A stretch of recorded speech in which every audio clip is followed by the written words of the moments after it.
Right, here we are, koi day again. Look at the day. Nigel's going to burn his head. Absolutely. We'll get some Alpha X on that in a minute. And I've got a really nice guy called Rob coming down. I'm not going to disclose his last name in case you know he's on Tinder. But like, Rob's coming down now. We've got to go through my Tosai, right? I've got like 40 Tosai in there or something like that. And the volume of them and the growth on them is really impressive. I'm really happy with them. But obviously, because of the growth and the volume, it's putting my system under a lot of stress now by grow on. I was going to keep these and do like a little bit of a grow and show with some of my subscribers, but I've had to offload some. I'm going to keep about 4 or 5 for myself, and the rest we'll see what Rob wants, and then I'll advertise some maybe now and see if anybody wants some. But the growth ones, some of these must be about 25 cm, aren't they? Like mental. I'll swing you around now. So here we are. This is what we've got. So the size differences is pretty impressive, isn't it, Nige? Yeah. You know, you've got things. Now then, look at that. That obviously is pretty impressive growth. And then you've got, yeah, you've got something like that. However, the smaller one, I believe, is a better quality, but it's just how it is. And then you've got some that's just in the middle, which are just right. Look at that. It's like the Free Bears. Wow. Yes, not too hard, not too soft, just right. So, oh yeah, oh my God, look at the, look at the, so that, sorry Rob, you're probably not going to have that one. But you've got, there's some lovely marathon ones in here. We've got some really nice showers. We've got some nice sanks. Look at that. You know, like there's some pretty impressive bits and bobs kicking on in here. And there isn't a bad fish amongst them, I'll be honest with you. Look at the, yeah, look at all the pigment loaded in those scales. Melon. So we're going to go through these, and you know, like I said, I did get these in the specific reason to, it's a numbers game. I got 40 so I could keep probably 5 back for the shows and maybe grow on until next year. So that's exactly what I'm doing now. I'm sure Rob's not going to want all of these. Oh, that's really, there's some quite impressive bits and bobs in there. Yeah. Oh my God, I don't want to sell any of them. Oh no. Right, we're going to have a little look through these now, and me and Nige is going to talk behind closed doors. Watch that head, Nige. Yeah. Right, here we are. Look at that. So, that Chip's with us again. And we're just going through. See, this is one of the problems I've got at the moment, because I've got quite a lot of fish in a small pond. You can see all the problems I'm getting with ripped fins because of the aggressive feeding regime they've got on the go. So that's why I've got to thin these out. Not that I want to, because I absolutely love these things, but yeah, these have to be thinned out a little bit. Marathon, lovely. One of my personal favourites is got to be that one. But that's not to say that the ones that we don't select are going to, oh my God, look at the colour, look at that. What in hell's name is that thing? Look at that. Look at the luster on the scales here and stuff. Again, mate, simple two-step, like, you know, it's just madness, isn't it? Yep. No, that's the thing, putting them into a bowl look at the like Soroji this, on this. Putting them into a bowl now like this gives you an opportunity to look at the skin qualities. Yeah. So you're making a basic selection to start with, irrespective of size, really. Yeah. Looking at the sort of body shapes. Look at that. That is. What's that flower pattern called? It's called something in Japan, isn't it? Which one? Here? This one here, sort of like a flower pattern. So this particular head pattern is Hanatsuke, which is Hanatsuke. Hanatsuke. Yeah, Hanatsuke. I think it's H-A-N-T-S-U-K-E, I think. Yeah. And that is where it extends down from that pattern all the way down to the nose. Now, Hanatsuke doesn't always, it's not always a massively desirable pattern. Yeah. However, what's interesting about this koi is that it actually nips in either side of the nostrils, Yeah. so it gives you that white element. Yeah. Hanatsuke quite often is very heavy, so it spreads from the head all the way down and covers the whole of the face. But this one doesn't. Yeah, it's very nice, isn't it? Yeah. So it has that element of a little bit of elegance about it. Yeah, yeah, you're right, yeah. You know, when you look at the finer points of koi, I think it's the elegance you're looking for. That's right. Because believe it or not,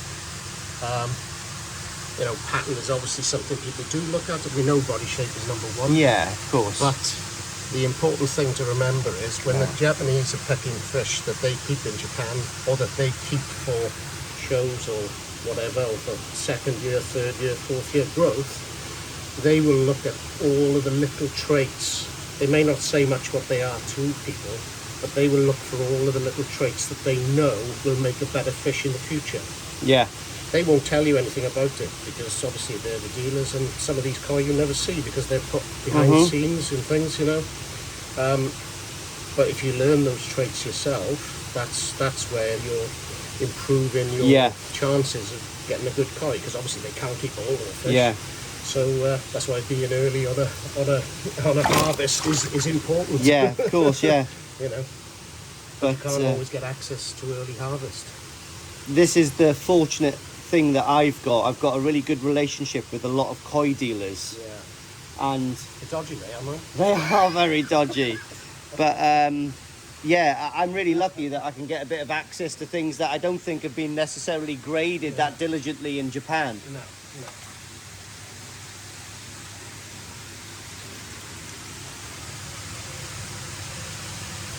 So obviously we're putting fish in here. We may be putting a few back in, but it's just to see the skin and the comparison really of those body shapes. I can't believe how warm it is here today, guys. Absolutely glorious. Might even have to water my plants later on. But I've turned the air off on the pond because there's 2 Hoshikin Nisai in here that I'm possibly going to offload, only because I got Ryan from Exclusively Koi coming over on next Saturday with probably about, well, 6 to 8 fish to go in here. So, you know, I need to be a little bit cutthroat and possibly offload a few bits and bobs.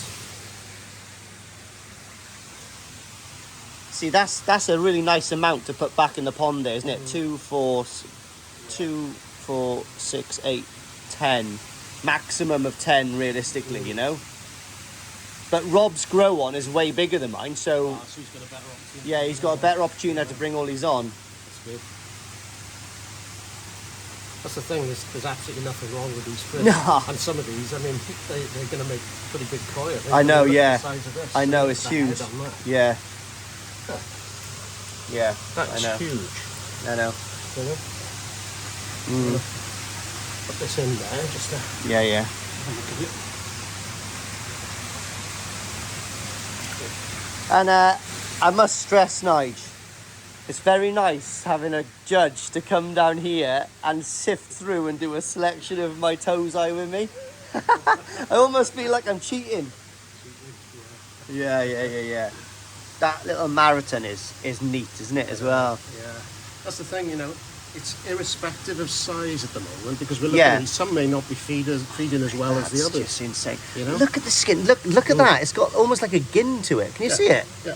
Oh, man, that's mental. So what I'm going to do is, when we selected these, it's going to be interesting now. This is the first selection I'm doing, to go and see which farms they're from. Now, I know for a fact that this Sankey here will be... Is that a Sankey or is that a Showa? It's got some black... Sank. That's definitely from Sakai Fish Farm, because that's the only farm that I bought the Sanks and the... I think there's a Becco and a Shiro in there as well. Yeah. So anything with black on it is definitely 100% Sakai. And, you know, you don't see many Beccos these days. No, And this that's is quite a nice. nice Becco. Yeah. And, And the good thing with those are, sorry to cut you off, Yeah, Nige. go on. The good thing with these, with the Becco and the Shiro is that they come from Showa bloodline, so you're going to get size on them. And I was going to say that, you know, because of their size, you may go, oh, it's quite yellow or whatever, but that's normal. That's in young normal. koi, Yeah, you know, of course. you know. And they're on growth as well. They're on 50-50 growth and colour. Yes, exactly. I mean colour, sorry, yeah. Where's the shower? There's a shower here. Yeah. You know? Oh, that's quite an interesting little koi. Yeah, it is, yeah. And it's going to be probably a traditional shower. Yeah, yeah. This is, again... That is going to be a monster, isn't it? That's a big fish. Yeah. It's, you know, you don't know what's going to happen particularly. I mean, the pattern is the pattern on that. Yeah. It is what it is. But physically, I think that was the biggest koi in the whole lot. It's always been the biggest one, yeah. We'll measure that afterwards. Yeah. It is. I'd be interested in measuring these as well, because like I said, Definitely. oh, mate, that is a lovely selection, isn't it? Whoa, We'll do it. fish out. You nearly hit the camera then. And when that used to happen in koi shows, which occasionally it did, Yeah. one thing to remember is, if ever a fish jumps out and you don't see where it comes from, shout to people which vat did it come out of course, you do not want to put one back in Into because of the someone else's vat, biohazard, yeah, of course. I've seen that happen. I definitely want to give him a real good selection, do you know what I mean? And like I said, I don't want a massive amount of them. No. You know, I've had my enjoyment with these now for the last, I don't know, like 4 months, 3 to 4 months. Yeah. And I've learned a lot from them. And, but like I said, the system now needs to be, like, you know, pulled back. Yeah, it's got a hell of a head on it, isn't it? Yeah. You can see the skin as well, good skin. Look at the, I'll just put it down into the surface. You can get the glint. Yeah. On that front shoulder. Yeah. A little bit of. It's got a hell of a set of shoulders on it as well. And the height of the fish as well. Yeah, see the that's height? it. Yeah. Yeah, that's developed that shape quite young on, isn't it? Like I said, you know, you wouldn't be unhappy with those to grow on, would you? In a new 10,000 gallon pond. No. You know, they are pretty nice, and there's a nice selection. You know, you got some showers, mostly Kawaku, Sanks, Beko, the Shiro. The Shiro is nice as well, man. You know, like I think, you know, Shiro's unusual again from shower bloodline. So normally, if that happens, you see a little bit of red on the bottom, but this one's quite clean, isn't it? It's not too bad. They're always lively. You know, yeah. Always lively. Oh, a tiny bit of Benny there you can see, but that's totally out the way on that knuckle there. Yeah. I think there's going to be some big koi in there. This is an interesting fish. Yeah. You know, this one. Yeah. This one. And the thing is, you know, pattern is an individual thing. Yeah, Some that's people right. like sparse patterns, some like heavy, just, you know, just people like different things, don't they? That's it. It is. Yeah. But this looks like it's going to be a big koi. Yeah, it's huge. The one thing I think the koi is going to be huge. The head pattern's lovely. I think it's just growing. It's growing too fast to get that Benny very stable. But when it stops growing, that could well come back. Exactly. You That's just the don't thing. know, And like, you know. That is the. Oh, there's that feeder going out. Look, nice. Oh, we just put the fish off and going there now. Normally they're just there, but it's a nice spread now, and we've got some sinking going on as well, you see. Yeah. They love the sinking food, bro. Like, they absolutely love it. But then, Well, that's the thing, they are bottom feeders. they are, I was just about to say that, you know, carp are bottom feeders, and that's it. But we want to see them, so. Yeah. But it's great to give it that massive, like, feeding column now, and it's really sorted out their fins so well, like, you know. Yeah. You find when you look at the Tosai in Japan, isn't it? I mean, they just, Yeah, mate. it's insane. And that's the problem with these. Yeah. They're constantly under the feeder, Yeah. and they're constantly just getting hammered, Yeah. you know. Yeah. What you reckon here then, Nige? Mate, just look at the skin. I can't get over that. That looks like, you know, like the goshki that I've got, the old traditional one with, like, it's got the sumi. Scallop on the sides, That's got the equivalent, but Ginrin. Yeah. It is. It's usually a trait. Yeah. Skin quality. Just, I mean, if you look at some of the all of others, them have got they it. all have a little bit. They all have it. The thing is, you know, they're coming from top stock. That's the point. That is the point, yeah. It's, That is the point. you know. I mean, this again is an interesting little koi. I know, not size-wise, Brad. Yeah. I mean, it's obviously growing at quite a rate for itself. Yeah. You know, And with that heat, you're going to get the Benny bleeding out a little bit, and then you get this little bit of a separation. Almost a separation. Yeah. But if you look, it's still, you know. That will probably flood back together and solidify again, would it? Possibly. Yeah, you just possibly. don't know. You just don't know. That's the point. You know.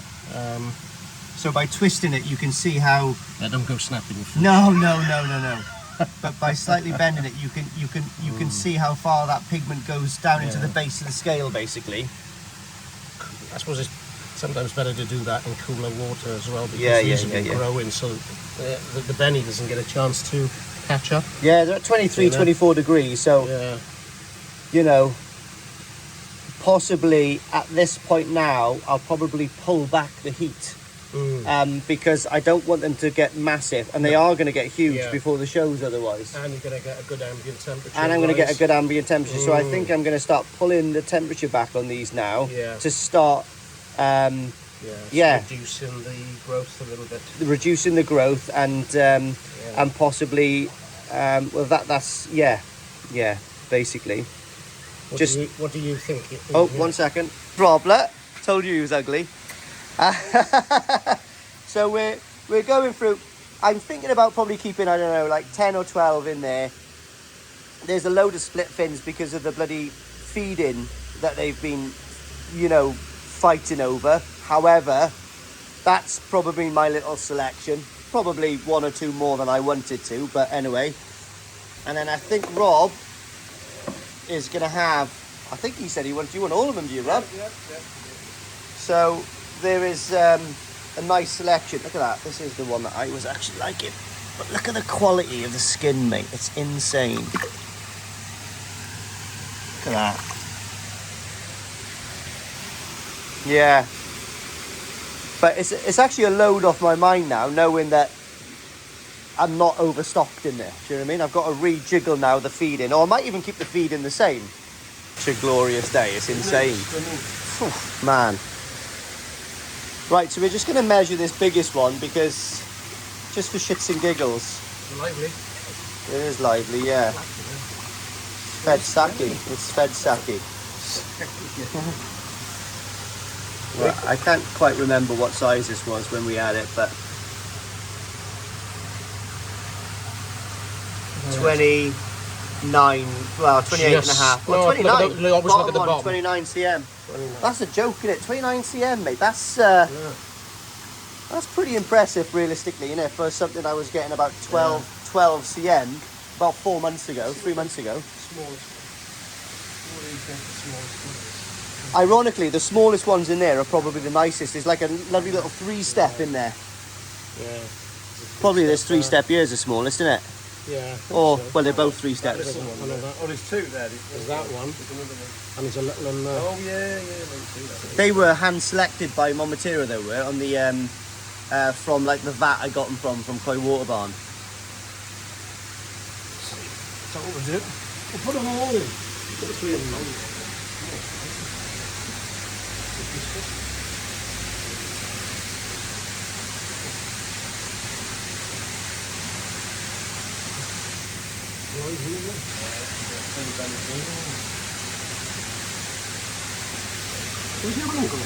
It's underneath it, will be. There it is. That. Doesn't quite fit in that front. No, not quite. No.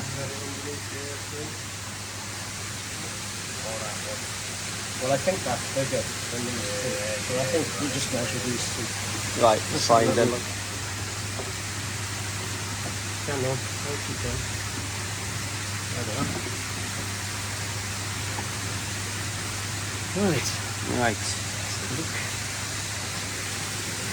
So from 39, I'm quite glad you're having these now because I can still keep an eye on their growth and like, do you know what I mean? Was it 29? Yeah. So they were 29 was the biggest one. And that is. And this is a very lively one. Oh, what are we looking at there? 16 and a half. And a half. 16 and a half on that one. Mad. Yeah.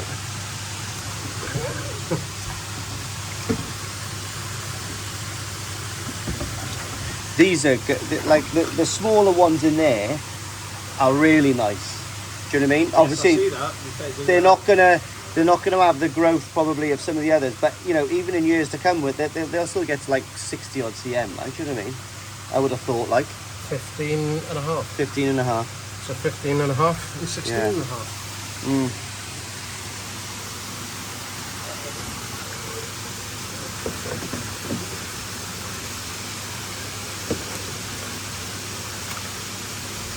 Probably male then, if it's that feisty. Maybe. No, for a minute, maybe. It's difficult. None of this, we haven't really looked at sex in anything. So No, we haven't sexed anything. No idea. Only guess. It's hard at this stage. It really is. I think that last one you told me, that's what happened. Just to be honest with you. Which one now? That 300 long one, that 300 millimeter, you go 220. That's on the thing. Yeah. So he's in the main one, you know, the others. Oh, is it? Yeah, he's happy now. He's got 18 really there. Went down to 10 most of them. Swell here a bit.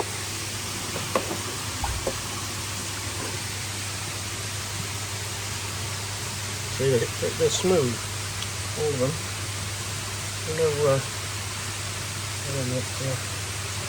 Look at this shine on the skin though. Got a hair pattern, I think. Where's the nice Marathon? Is it in there?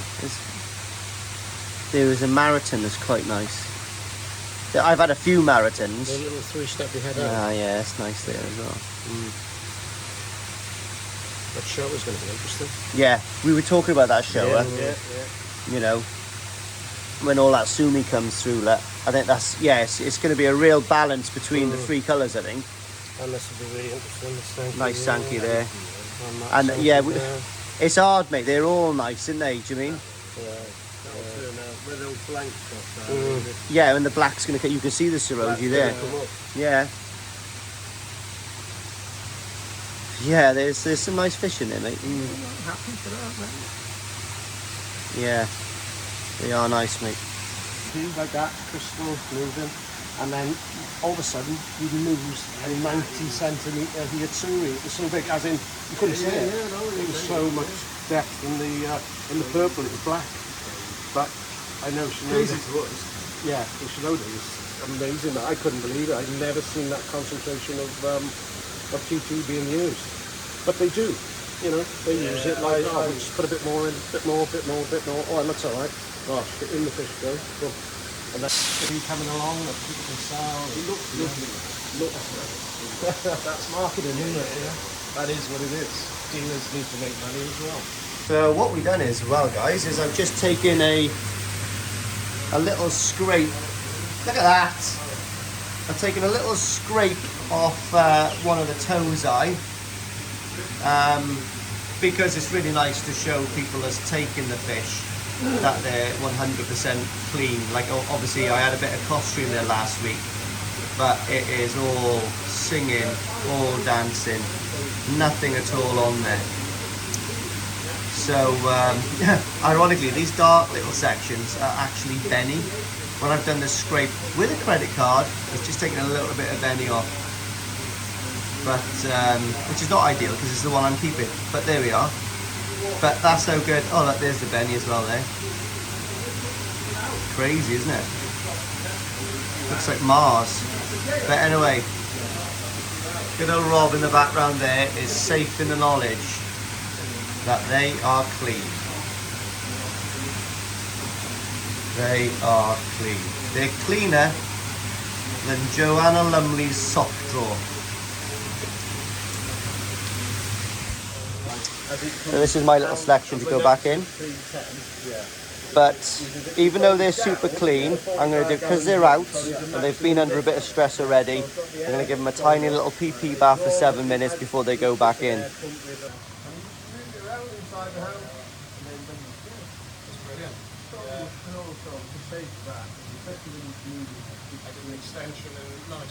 Right, so that's Nigel just off, and Rob's just left.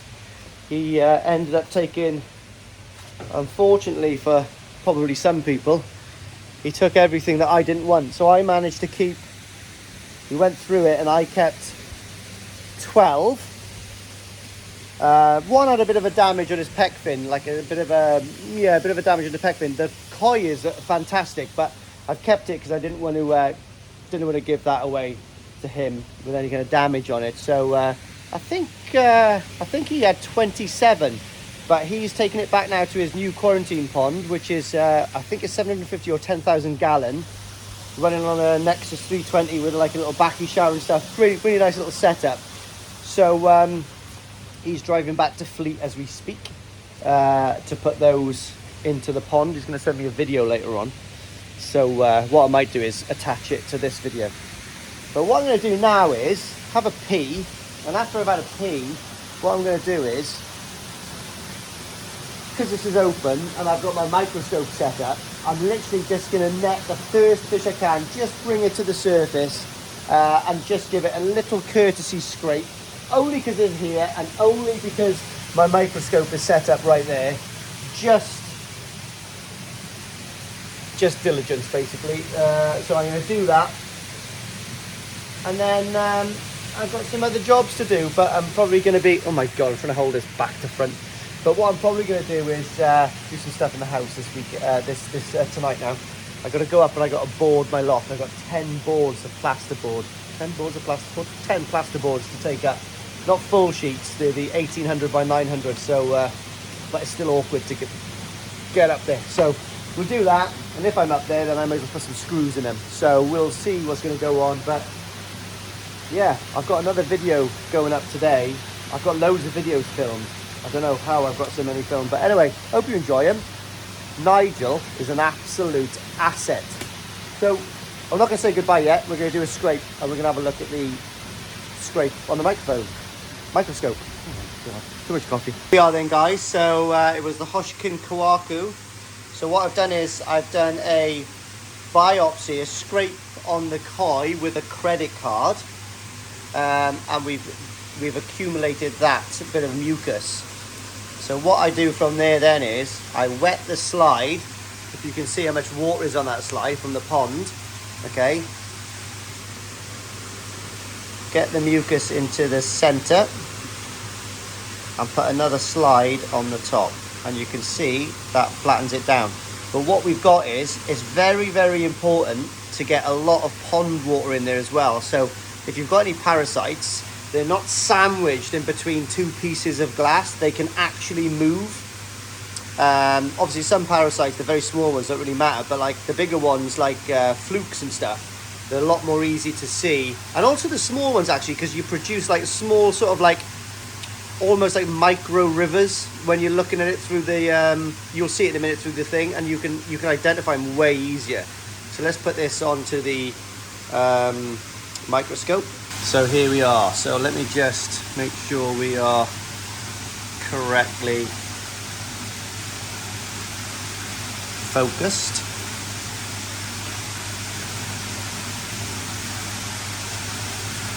Right, I would say that's good. So from here with this microscope, you can actually change the brightness of it. It's really a good bit of kit.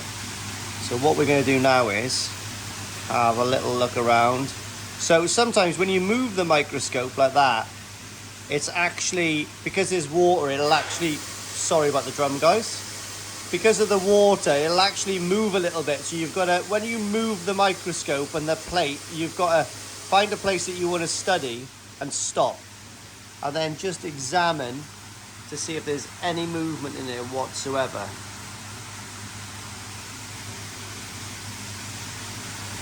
And stop. So you can do it very slowly and have a look around, but what I find is the best places to find parasites is, let me see if I can find like a little channel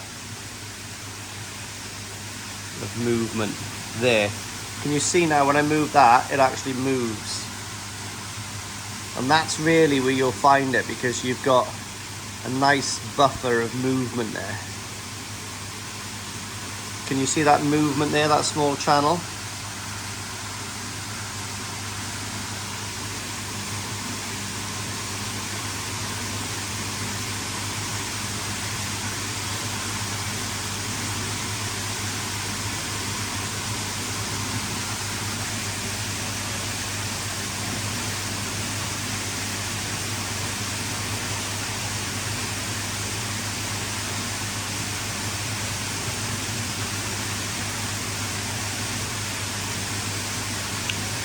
I've got to say, that's a perfect example.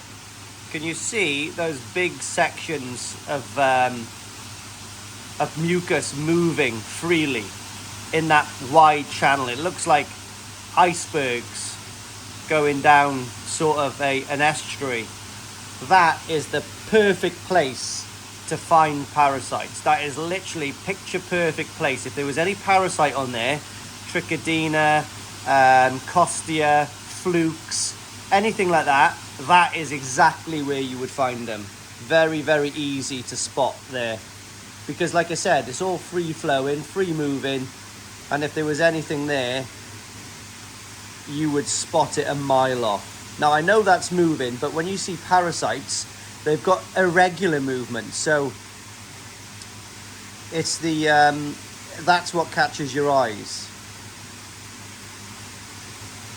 But like what you can see there, guys, is there is nothing at all on my koi. Absolutely nothing. They are absolutely squeaky clean. And this scrape was taken from kind of underneath the lateral line, from just inside the gill plate, back underneath the lateral line. I think that's the sweet spot really to collect a mucus sample. So I haven't really been invasive and gone straight into the gill plate, but I have come very close to it. And if you have got gill flukes, they will be around that area, in my experience. But yeah, nothing at all. So you can sleep tonight happy in the knowledge. Only one fish has been scraped, but clean. So they're not just surviving, they're thriving. By the time I get my pH doser, the fish do flash every now and again. Now there is a couple of different reasons why they do flash, if it's not parasites, and one is a pH swing. So even a little bit, I suppose they're very sensitive to it. I think another reason I've heard they flash is because when they're feeding, they will flash to clear out their gills of ammonia, basically, from feeding. That's what I've been told as well. No expert there, but that's what I've been told. So I think just because you see the odd flick and flash from a fish, it's not always parasitic problems they've got. I think it's obviously pH swings, and I think that's the problem that I've got now. And that's why I've forked out some money to get that dosing pump, and I think that will eliminate a lot of the roots of my cause. But let's go and have a little look at the Tosai. I don't think you can see the Tosai very well at the moment because the pond is still a little bit rusty coloured from the PP treatment. But I'll show you what I've got left. I'll take the air off now. Let me turn the pump off as well. Actually, what I am going to do now is actually clean the easy pod out. But yeah, like I said, it's not as crystal clear as it normally is, guys. But yeah, there we are. So there is 12. There is 11 kawaku, and there is one Sankey left in there. Now the Sankey is definitely Sakai Fish Farm. The other kawaku could be a mix of Sakai, Momotaro, or Danichi. So it's going to be really interesting. I've picked these ones to stay mainly because of the body, because I was talking to Nigel. So mainly body, and then skin quality, and then pattern, and then other little factors. But like that's the main reason why these have been kept. And they're not the smallest and they're not the biggest. They are sort of like the mid-growing group range of the Tosai that I had in here, because one of the Tosai you've seen was literally 30 cm and the smallest one was 16 or 15 and a half. I can't remember. So there's a massive range of growth there. But I think keeping in the sweet spot, right in the middle, about 22 to 23 cm or 20 to 24 cm is about the growth range that I've kept there. So anyway, what I'll do maybe next week is, once these have had a good break and they've had a couple of PP treatments now, and they're probably just going to be left alone for a week or so. So they are going to be left alone, and then next week what I'm going to do is take these out and actually weigh them, because I've got a manageable amount of koi there now. I've only got 12, so I'm going to take each one out and weigh it, and then we're going to do a scientific experiment on how much food I'm going to be providing them. So I'm going to go to maybe about 3 or 4% of their body weight, and we'll weigh them the month after. And I just want to try to do like some scientific experiments, and see what happens, see what kind of quality. But you've seen the skin luster on those in the bowl. I'm so happy. So there we are. What I'm going to do now is purge the drain, get rid of as much of this of the old sort of like PP treatment I can from cleaning this. There's quite a lot of waste down there now. So yeah, let's get all this cleaned out and try to get this water back on point. Lovely. So there we are then, guys. Easy pod has just been cleaned. Obviously I lose about 3 inches of water, 4 inches of water every time I purge the drain and clean this, but that fills within a day. So it's all done, replaced. It's my little 10%, I guess, every week. I've also salted this now up to about 0.3%, just to, you know, give the koi a little bit of a bit of comfort. They don't have to worry so much then about, you know, healing and stuff like that. They got less on their mind, basically. So, yeah, just leave those get on with life now. And, well, let's put it this way. 12, I haven't changed the feed amount at all. I'm feeding about 30 to 40 grams a day from 6 till 6 every 2 hours. So that's not going to change. So the pond is coping with that absolutely fine. So what 43 or 44 fish was eating, now only 12 are going to be eating. That's the whole point of me offloading the rest of the Tosai, was now I can concentrate on this 12. Now that's not to say in a couple of months time I'm going to maybe get rid of another 6, so we'll see. So, and then that 6 then will have a better start and a better sort of like experience in this small pond. But by that time they're probably going to be in my big pond, to be honest. So yeah, we'll see where we go from there. Let's see how these cope.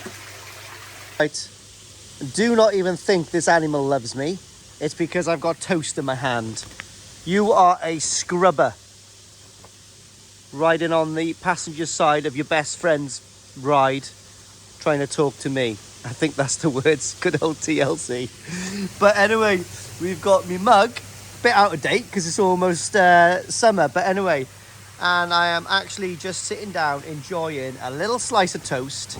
My arms are itching like 10 men because I've been up my attic.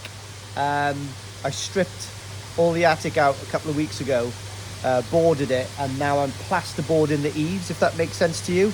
But there's still a load of, like, you know, little itchy things from the rock wool and stuff bogging up there. So I've just carried 10 plasterboards up there. Done all one side of the house, but I need to do a little bit of wire in the other side. So I thought to myself, nah, I'm going to come outside. I'm going to come outside, I'm going to look at my phone, maybe edit this video with my dog eating the rest of my toast. Anyway, guys, thanks for watching. So Rob only wanted the Tosai. So I've got 2 Hoshkin Nisai in here from my grow-ons last year, and they are magnificent, to be honest. However, next Saturday I've got Ryan coming down with, I don't know, about 8 fish. I just can't keep everything. So if anybody's interested in 2, well, yeah, if you're interested in a couple of Hoshkin Kawakus, and they are very high grade Hoshkin Kawakus, I just can't keep everything. Do you know what I mean? And we're looking at it now, the Saroji. That one on the top there is one of the Hoshkin Kawakus. Really, really, really nice fish. And the other Hoshkin Kawaku is... And you can do it, guys. Where are you? No, that's my Danichi. That's my Sakai. 1 second, guys. It will come into view in a minute.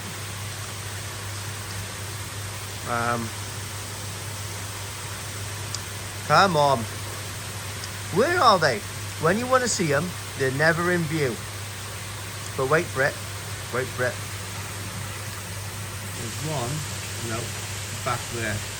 So there's one there. That is one of them. And trust me, the keyword sashi on that and the body is absolutely fantastical. And the other one is, yeah, so that's one there. Oh my God, where are they? And that one in the back. So that one there. So on the other side, it's a 3-step. It's got another Dan on the other side of it. There it is. So that one's swimming there. Behind the Goshki. Behind the Adambaya. So we've got that one there. Look at the Mirazumi keyword on that. Lovely jubbly. So anyway, let me know, guys. I'm not asking the world for them. Pretty much what I paid for them. And a little bit of food that they owe me. And that trip. And water, and treatments, and headaches, and heartbreak. Until the next time.